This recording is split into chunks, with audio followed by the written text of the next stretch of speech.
Good evening, everyone, and welcome to the special city council meeting of the city of Joliet, June 30th, 2021. The Honorable Robert Odekirk presiding. Krista, can you call the roll, please? Begin with roll call. Mayor Odekirk. Here. Councilman Clement. Here. Councilwoman Gavin. Here. Councilman Guerrero. Absent. Councilman Hug. Here. Councilman Morris. Here. Councilman Mudrin. Here. Councilwoman Quillman. Councilwoman Weirden. She did let us know she is out of town this evening. I did receive a request for closed session, so at this time, is there a motion to go into closed session to discuss collective bargaining, after which the meeting will be adjourned, or reconvened, I apologize. Second. Been motioned and seconded to go into closed session to discuss collective bargaining, after which the meeting will be reconvened. Councilman Clement. Yes. Councilwoman Gavin. Aye. Councilman Hug. Aye. Councilman Morris. Aye. Councilman Mudrin. Aye. Motion carried.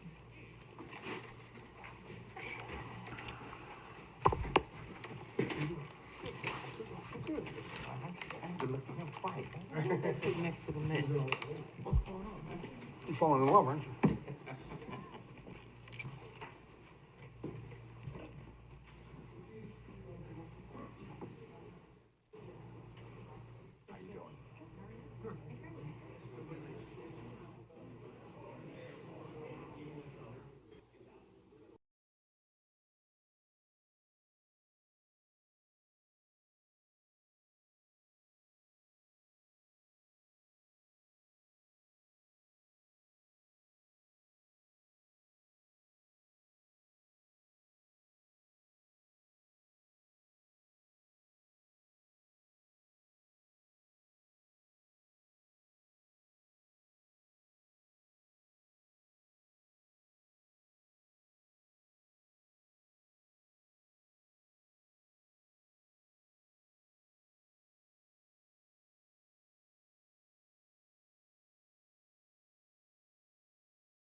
Okay,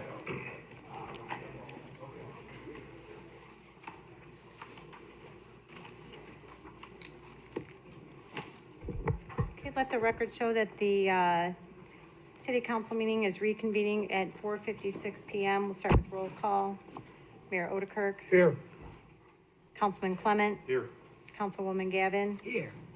Councilman Guerrero, absent, Councilman Hug, Here. Councilman Morris, Here. Councilman Mudrin, Here. Councilwoman Coleman, Here. Councilwoman Reardon, absent. So on the agenda this evening is a presentation, discussion, COVID funding and the American Rescue Plan Act of 2021.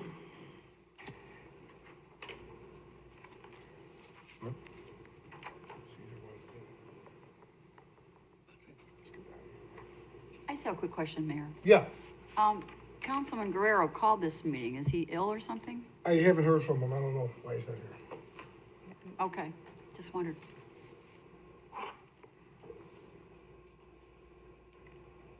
Guess it's still afternoon. Good afternoon.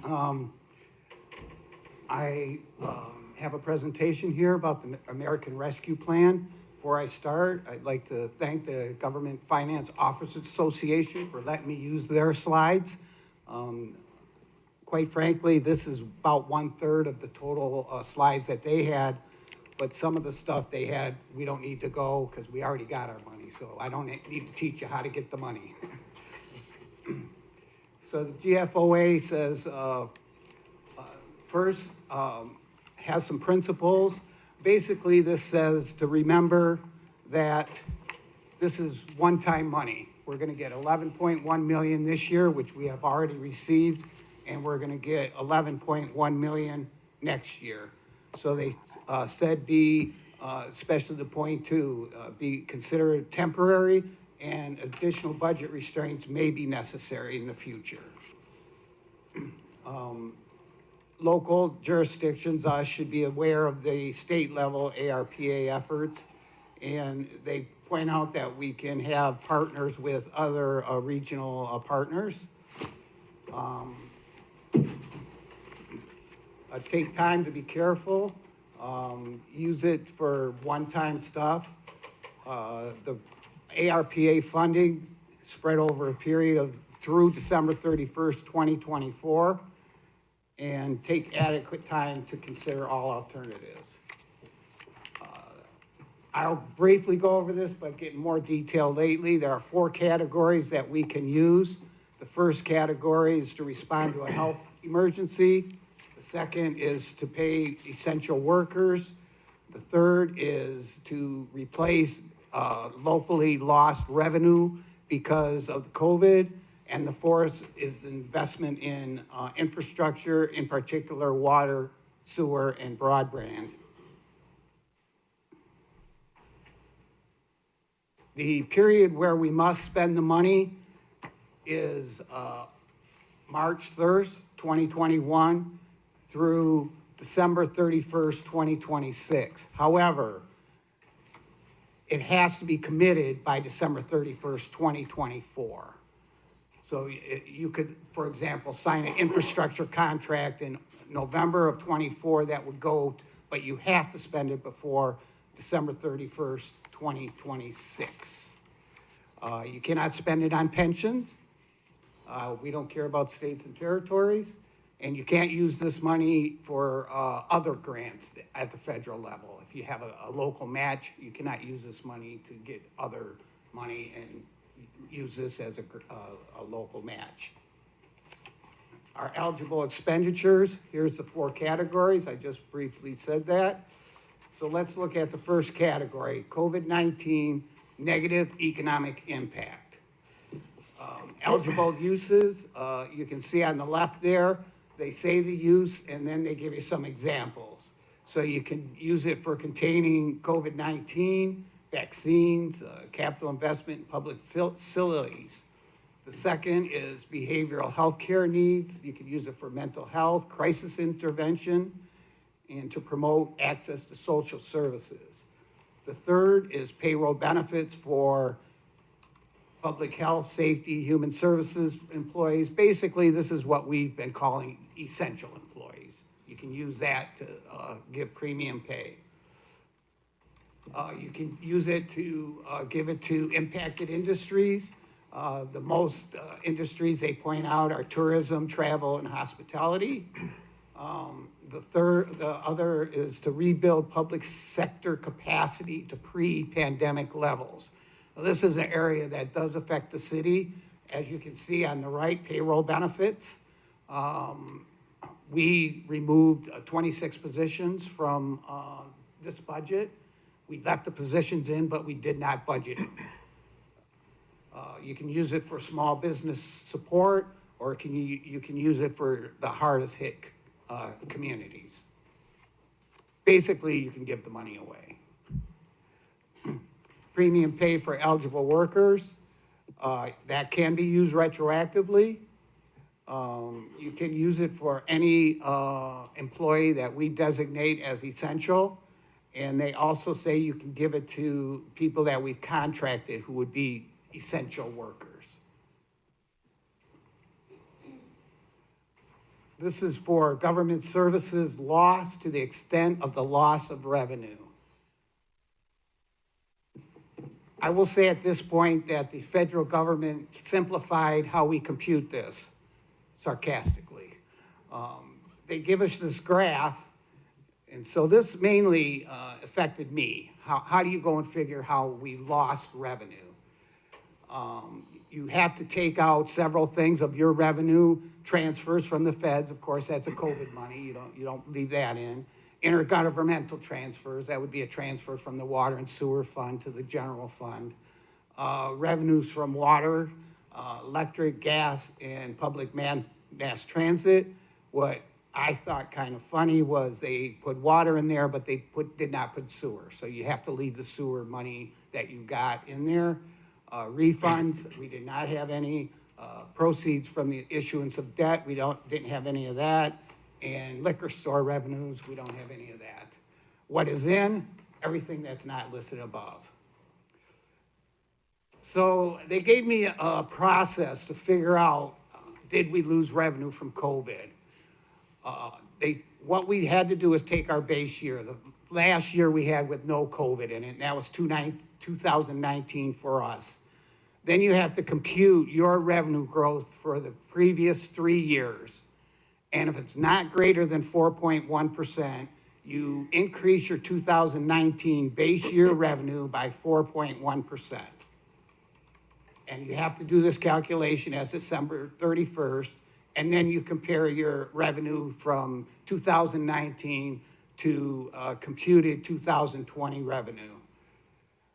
So the Government Finance Officers Association has a replacement calculator, which I used to compute if we could use the money for revenue replacement. If you look at the middle, it says base year revenue 2019 was 230 million after the adjustments. You put your 4.1%, because our growth in revenue the 3 years before was below 4.1%. 4.1%, if you wonder where they got that from, that's the municipal price index. That's much like the consumer price index, but for cities. And that's what the growth was. So our counterfactual revenue, what we would have gotten should there not have been COVID, would have been 239 million.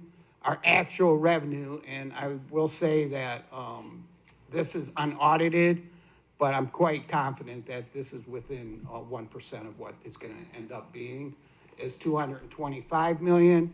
So by this calculation, we had a revenue reduction of 14 million. So we got 11 million.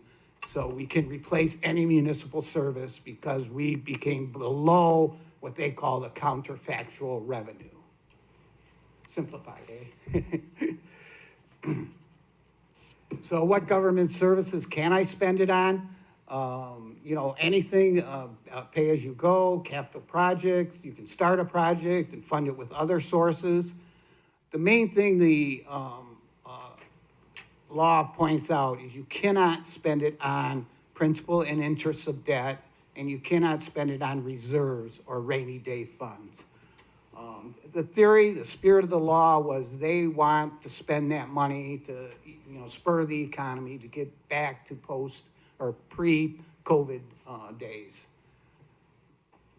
Can't save it, in other words. This is pretty much self-explanatory. You can spend it on investments in water and sewer and broadband. And they're very specific about these two. However, if you remember in category 3, if we wanted to spend the money on infrastructure other than water and sewer, it would fall under that category rather than this category. And that just explains the types of things you can spend on. The broadband has now, and this has been recently, is now considered infrastructure. I understand that the Senate and House and the President came to an agreement on an infrastructure bill today, so we should be seeing some infrastructure that we could apply for through that. It's 1.2 trillion, I believe. And so that's it. Very briefly, of course, the law's almost 800 pages long. I read most of it. I didn't read the stuff that don't pertain to us, but I believe one thing I will say is that this money does have to be audited every year with our audit. It's part of the Single Audit Act, and the auditor will be charged with assuring that what we spend the money on comes into one of these categories. Once I receive our 2020 audit, I will be meeting with the auditors and confirm with them that my revenue calculations are correct, because they're gonna have to audit them anyway. So I'd rather have their blessing up front than to come the end of 2021 and say, oh no, you should have added this or should have subtracted that. We have met with the departments and got their, for lack of a better wish, let's call it a wish list, a better title. I have supplied you with the,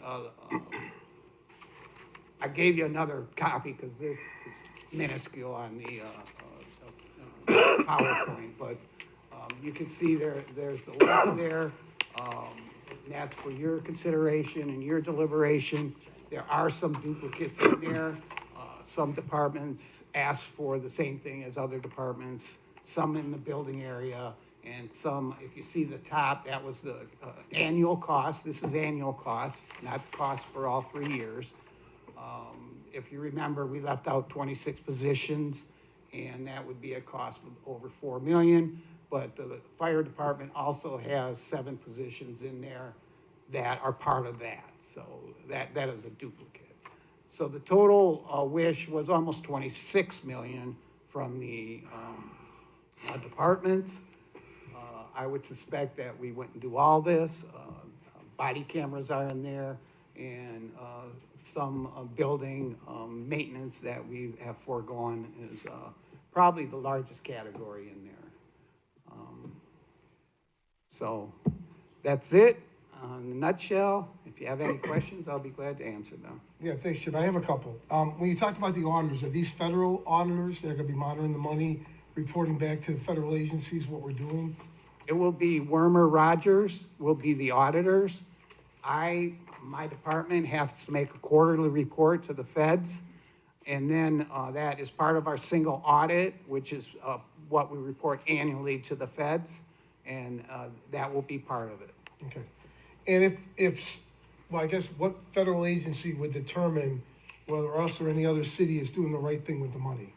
Department of Treasury, IRS. Okay. And obviously, if there's a penalty then, if the city's judged to have done the wrong thing or not spent the money correctly. Correct. There wouldn't be no penalty. They would say that you could take that money and spend it on something else that is eligible. Okay. But if it was like 2025, then it would be past the 2020, December 31st of 2024 deadline. However, by then, we should have a very clear picture of what's eligible and what's not.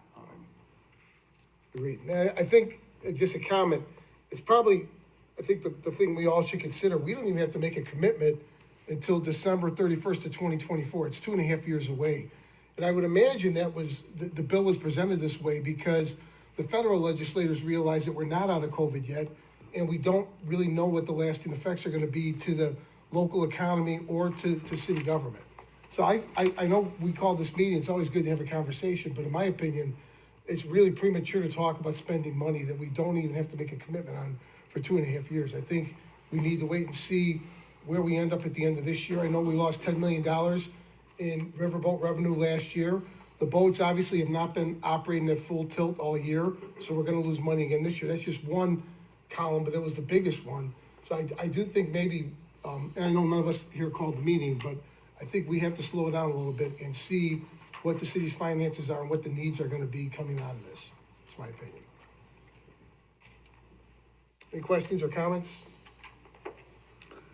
Mayor, I would just say, and I agree with what you're saying, Mayor, and I think everybody up here probably agrees that we should do this judiciously and thoughtfully. So just to look behind the curtain for me, I want to let people know that, you know, my concept is this. This is not free money. This is not extra money. This is your money or your children's money, more likely. Government doesn't have a profit-making machine, federal government. So this is either your money comes out of your current checks or money that's going to come out of your children's checks for decades. With that said, we should look at it very judiciously, very carefully, and make sure the money is spent so that the biggest portion of Joliet citizens can benefit from it. And that's why I'll be pushing, I think, for infrastructure quite a bit. Questions, comments? Yes. So Jim, at the very top where you have the $4 million, is just for the 1 year of the 26 positions, and that does include the 7 firefighters that you show then broke down at $425,000 under the fire department. That's also. correct, yes. It is a duplicate request, yes. And again, it's halfway through the year, so that's a yearly amount, so it won't be 4 million this year. I understand. So, Is that the only duplicate in the other departments? yes, that's the only, in personnel. Personnel? There are some additional requests for additional personnel to add to the general fund. Thank you. Yeah. Yes. I certainly, I certainly agree that we need to take our time and digest this and find out where our critical areas are where we can spend. Just one question about the additional, employees or maybe that, but does that include, is that additional in this number where the police and fire are, or is that a? The that 26 include- positions does include 10 police officers, 7 firefighters, dispatch, 2 finance, and 1 for the legal department. Okay, so that's all included in that? That's in the 4 million. If you look down, like, for example, under body worn cameras, they asked for 3 full-time employees. That would be additional employees. Yeah, that's what I'm. Correct. Okay. Now, or if you go further down, the fire department asked for EMS battalion chief, fire inspector, and a community risk, that would be additional. Okay, all right. Okay, that clears me up there. Thank you.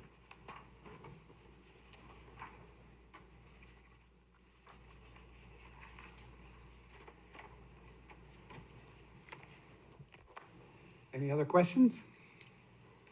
Okay, thank you. Thank you, Jim.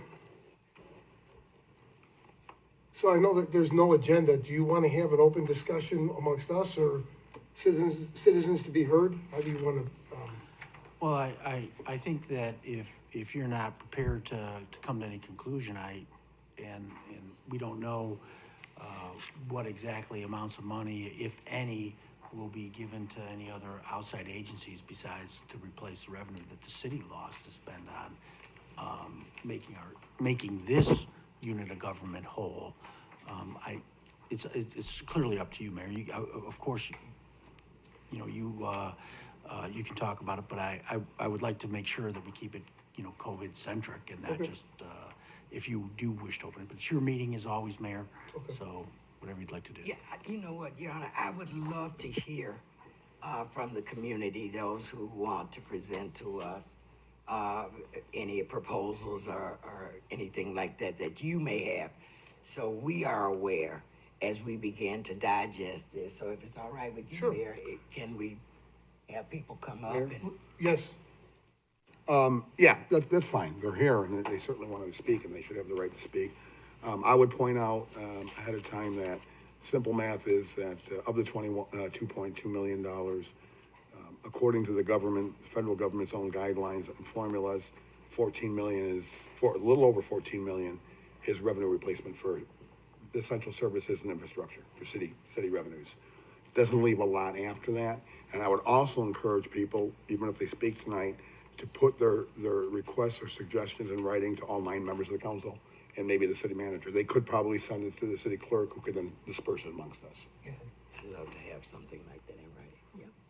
when the citizens be heard, we'll do the 4-minute limit. Right, so we'll open it up to public comments at this time. No one registered to speak, so I would ask if you are wanting to speak at this time, if you could just form a line at the end and come up one at a time, so. To the podium.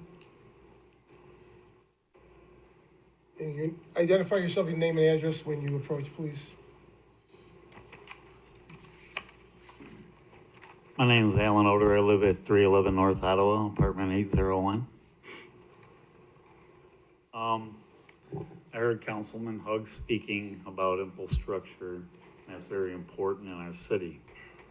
And there's a number of serious issues that we have with infrastructure as far as our railroad viaducts being too low in the east side downtown area. Would any of that money be spent to raise them to 13.8 so a tractor trailer could fit under them instead of hitting a bridge and getting stuck like they have been? It's public comments. I think a railroad bridge is the property of the railroad, and they would have to fix it. Okay, thank you, Mayor. Okay. We also have like a lot of city sewer problems, you know, with our storm and sanitary and our water lines that I know, Mayor, that you've been a big advocate of trying to get replaced and other things. So there's a lot of areas that this money has to go to, and we're gonna have to, you guys are really gonna have to think through this carefully, like Councilman Hugg said, where to put it to the best use for all the city residents.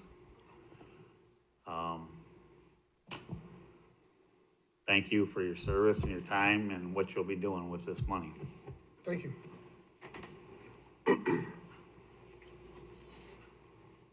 Hello. Good evening to all of you. My name is Colleen Fian, and I live at 125 Twin Oaks Drive, apartment 216, Joliet, Illinois. I don't have any proposals at this time. I just have a couple of questions. And thank you for your presentation. I was taking notes as fast as I could, but I couldn't keep up. So one of my questions is, if I'm, just ordinary citizens, talking to my friends and neighbors about this, and somebody says, I think it'd be a really good idea if they looked at using the money for X, Y, or Z. Where would be the easiest, most convenient, most efficient place for them to find out if that idea would even be eligible? I mean, is there someone we should contact? Would it be a summary of this somewhere that's not 800 pages long? Yeah, I think if you email me or the council, we can answer the question. Or Okay. have a staff member answer it. Okay, yes, that's all I need to know. Thank Okay. you.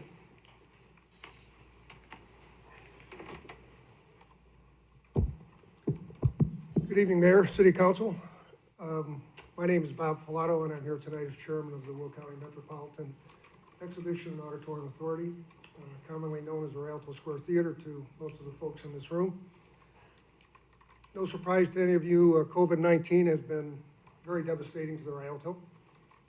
We shut down immediately and remained shut down for at least 16 months, still shut down today. We laid off all of our employees except the full-time engineer and our executive director, really to maintain a 95-year-old building.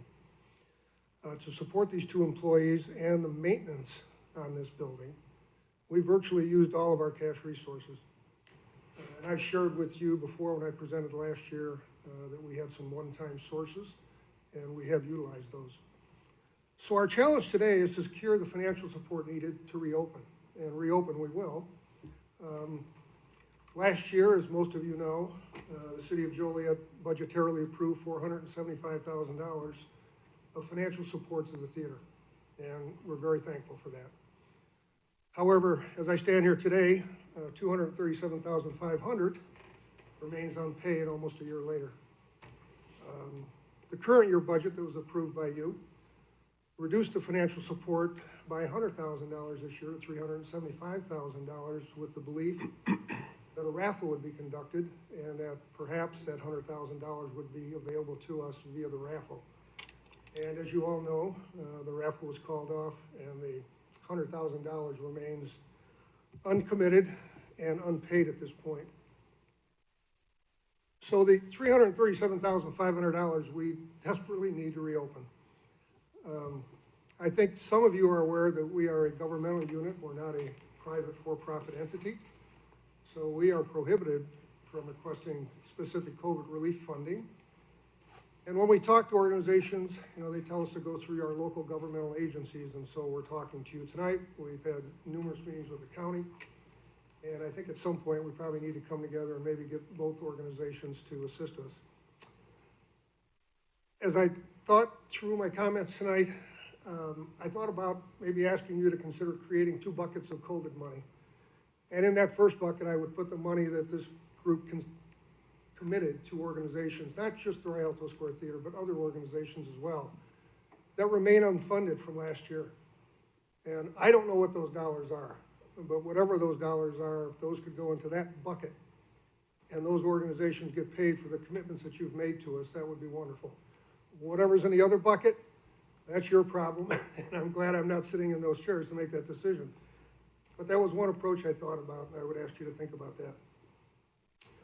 So that's all I have to say. I want to thank you for your service. I want to thank you for thinking of the Rialto on behalf of our board of directors, on behalf of the Rialto Foundation, and truly the tens of thousands of citizens that come through the Rialto every year that all of you are well aware of. So thank you. Think of this in your deliberations. Quick question. You said $337,000 to reopen. You have shows that are being scheduled for the fall and the winter, correct? Yes, we do. Okay, so But can you explain? there's a huge risk, if you will, that if some of that doesn't materialize, we will not have the cash to do that. Okay. I mean, you pay the show up front and then you collect the profits in the back end? Yes, and when we sell a ticket, we put that money into a reserve account, so in case the show doesn't go on, so to speak, and we have to send that money back, we keep that in reserve. We do not use that for operating purposes. Okay. All right, thank you. Any other questions? Thank you for your time.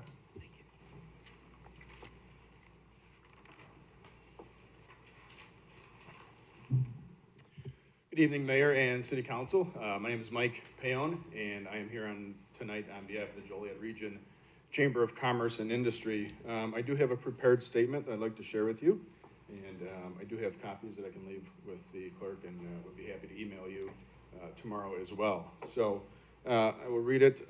Dear Mayor Odekirk, City Council members, and City Manager Caparelli, the City of Joliet is now in position to make decisions regarding one-time funding that we believe should allow the leverage of projects and investment in our community that will not only see immediate but future impacts throughout our great city. The funds received from the American Rescue Plan Act should be dealt with in a transparent discussions with engaged stakeholders and leaders to assist with the process in determining the best use of these funds. Ultimately, this is the time to move forward with plans that have been talked about but seem to collect dust on the planning shelf. We have, as the city, have an opportunity to utilize ARPA funds to ensure the progress that has begun on much-needed revitalization. Recent statements have indicated no rush is needed to immediately finalize plans on exactly how these funds will be spent. We agree with that statement and urge the council and city management to refrain from committing to specific projects. At this time, we would suggest, as mentioned, that the city rather commit to dividing funds into buckets that can be utilized to pull funding from, as further and deeper discussions can be held to determine the best utilization of these dollars. With that said, we would ask that the city set aside no less than 25% of funding to address investment into economic development, tourism, the arts, and the overall beautification of various areas throughout the city. This focus should again leverage opportunities to encourage current and future development and investment that would lead to revenue streams that the city would benefit from years down the road. Additionally, we would ask that the city consider an assistance program for those industries hardest hit by the pandemic so that they can bounce back better than ever. Industries such as childcare, food and beverage, hospitality, leisure, and housing would benefit from similar assistance programs established already in Will County and other neighboring municipalities. We urge city officials to keep in mind the need to include diversity, equity, and inclusion as an impacting factor in any and all decisions, and oversight of this cannot be accepted. As plans are made, we ask that the city stays away from decisions that would use this new funding to cover costs that would remain for many years to come after the ARP funding period. These new funds should not replace already earmarked funding sources. We are not at all asking the city to kick the can down the road, but rather refrain at this moment from choosing specific projects and setting specific amounts spent on these projects.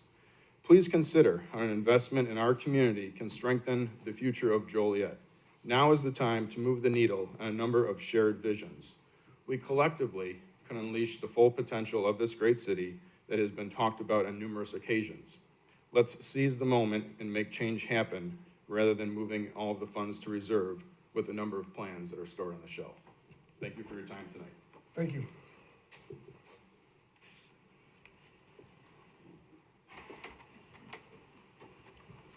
Good evening, Council. Hi, my name is Jennifer Job Gavin, 216 Madison Street. I'm here on behalf of the NAACP Political Action Committee. I just wanted to touch base on and put in support for the infrastructure for the water and sewer infrastructure funding, especially for the east side area along Richard Street. Possibly even right now due to the large rainfall that has happened, you might see that it is flooded under the viaduct of I-80. So we're looking to have that reevaluated and funds that were appropriated to that project years ago be re-looked at because of the infrastructure over in that area east of the river is 70 plus years old. Thank you very much for your time. Thank you.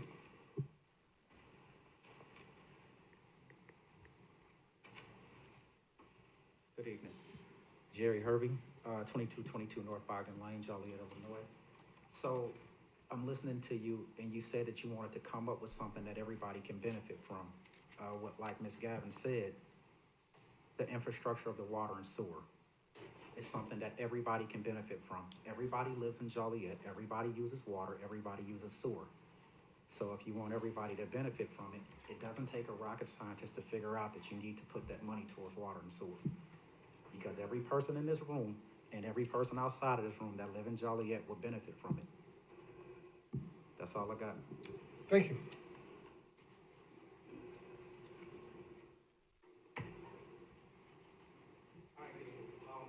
I usually request accommodation because I do have a mental illness, so it's going to take me a little bit more time to speak. So if you don't mind, I appreciate your patience.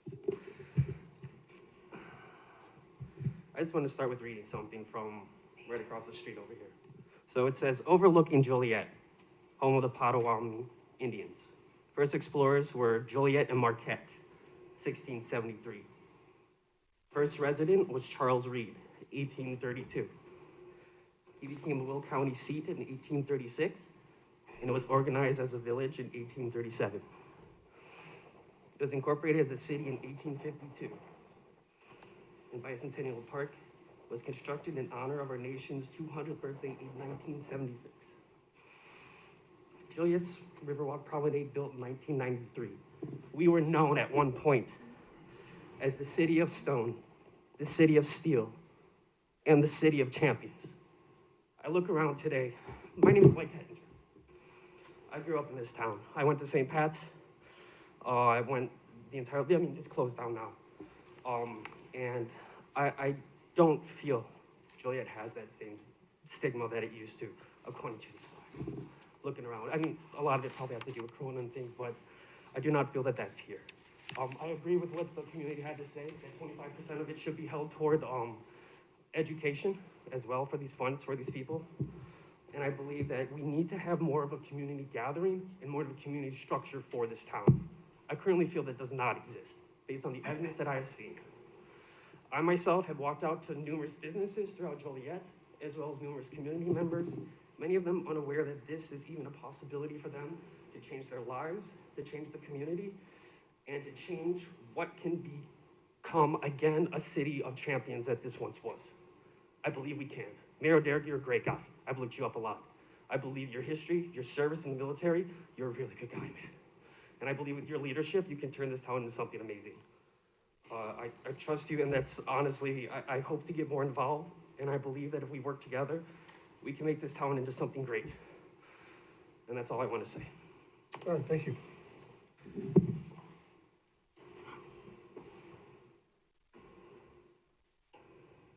Mayor, Council, my name is Bob Navarro. I'm with the Heritage Corridor Convention Visitors Bureau. We're located here in Joliet.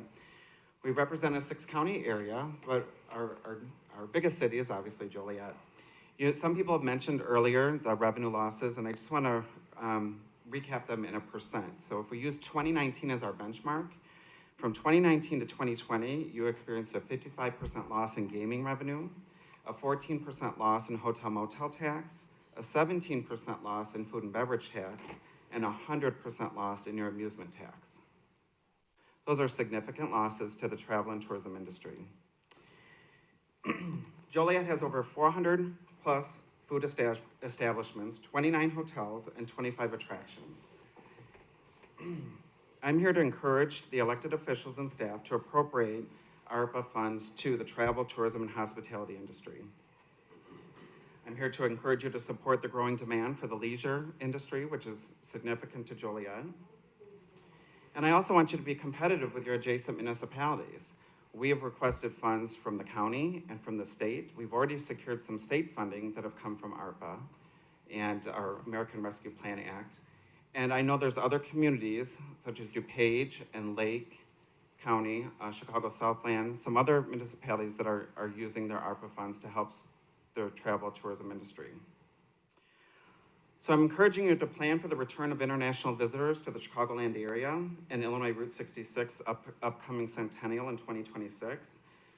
International travelers is expected to be the slowest to rebound, and your best bet is to focus on the leisure. There's a high demand for leisure travel, and Joliet has a lot to offer that leisure market. So certainly group business, we need group business to come back. We need to recruit more sports tournaments. We need to record more meetings and bring that group business back to the community. So I just encourage you to appropriate some of the ARPA funds to travel, tourism, and hospitality. I do have a handout that I will leave so it can be distributed, but unless you have other questions, that's all I'm doing is encouraging this. Thank you. Anything specific? All right, thank you. Is there anyone else that would like to speak this evening? The next is mayor and council comments. Joe? Betty? I have nothing, sir. Caesar? Larry? No, I'm good. Terry? Thank you. All right. Jim? Dave? Is there a motion to adjourn then? So moved. Second. The motion seconded to adjourn, all in favor? Aye. Opposed? Meeting adjourned.